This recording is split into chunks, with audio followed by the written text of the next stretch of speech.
Hey there YouTube, welcome to Big Mike Beard Wisdom. So, we're taking a look at the inside track of the Gambler today. So this wasn't moving before, and now we're pretty much good to go. So real quick, I'll go into what I did, try and get this to work. Just in case you guys run into a situation, kind of like what I have, or had. The problem that I have is that when you go to move it, it kicks sideways. Here's the cable. This goes right there. I put this back in place, lined the little finger up, so inside of these, that drive cable has a little finger that guides it. I lined it up back with that, but this won't move, which means that somehow this mechanism is frozen. The Gambler is a 2003 Acura TL Type S, and for repairing the seat, this should be very similar to a lot of other Honda models of the same era. The seats are very similar in terms of the controls and how things work. So I've got it flipped up on top of the presentation trash can because it's a nice tall working surface. And as you can see, this motor here is your forward and back movement. These motors here affect your up and downs. But you've got a drive gear in this side and another drive gear in this one. This right here was kind of bent out and open. And in order to see what I did, we'll have to do that again. So I'll just take this, bend this back just a touch, that way it clears. Same thing with the other side. And with that loose, I should be able to wiggle this out. Wiggle, wiggle, wiggle.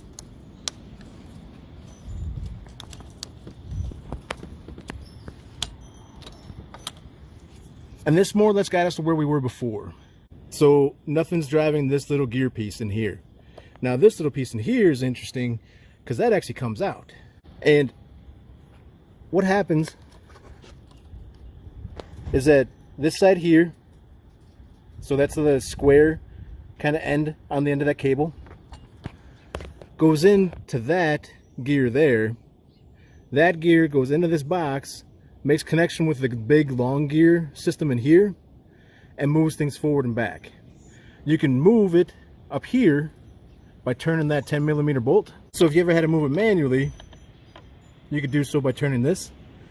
Now you can kind of see that spun, and if I go the other way, it'll probably launch it out.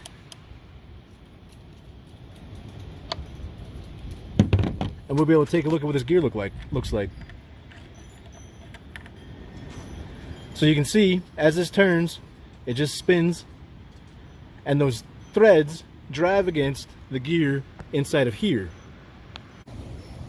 So I've got a 10mm socket on that, and when I first started working on this, this was super tight, so I couldn't turn this really easy by hand. So it probably had some sort of gunk and stuff in there. I didn't find any kind of penny, nothing dropped out as far as like a piece of metal or anything, so that was kind of a bummer. But you can see this gear drive just turns and moves the seat rail along, because down in there is the actual kind of like box that mounts to the seat rail and allows it to move forward and back. So the part that moves forward and back is like this silver piece here. You can take these bolts loose. It'll give you a little bit of play, about an inch up and an inch down, maybe 2 inches up, 2 inches down and stuff. But you can't actually take this off. I think there's something that you have to do in order to actually get it fully off. Like there might be a clip at the back or something. But the goal was to run this all the way down as far as I can take it. Ran it down as far as I could. You can see I got a fair amount of space down here. And now I'm just gonna wipe out and clean out this area and get it as nice as possible, and then re-lube it.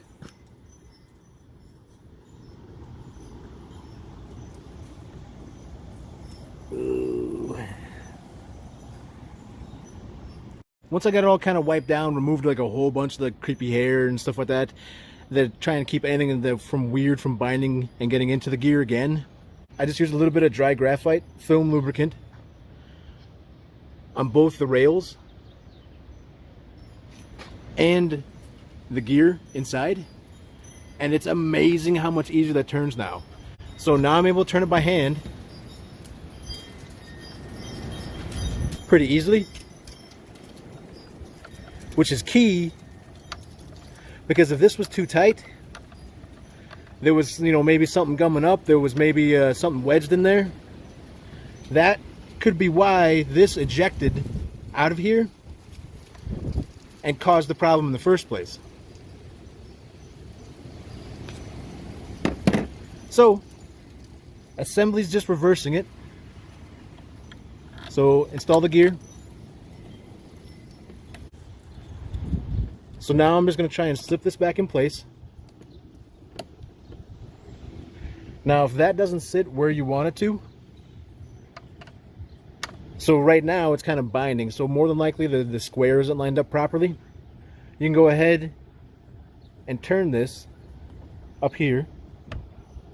What that'll do is help set that gear in place and line it up with the cable.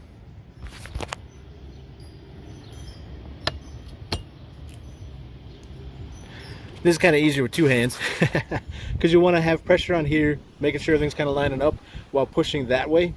And then you can turn this in order to help align the gear up with the cable, because again, this cable is currently still attached to this side.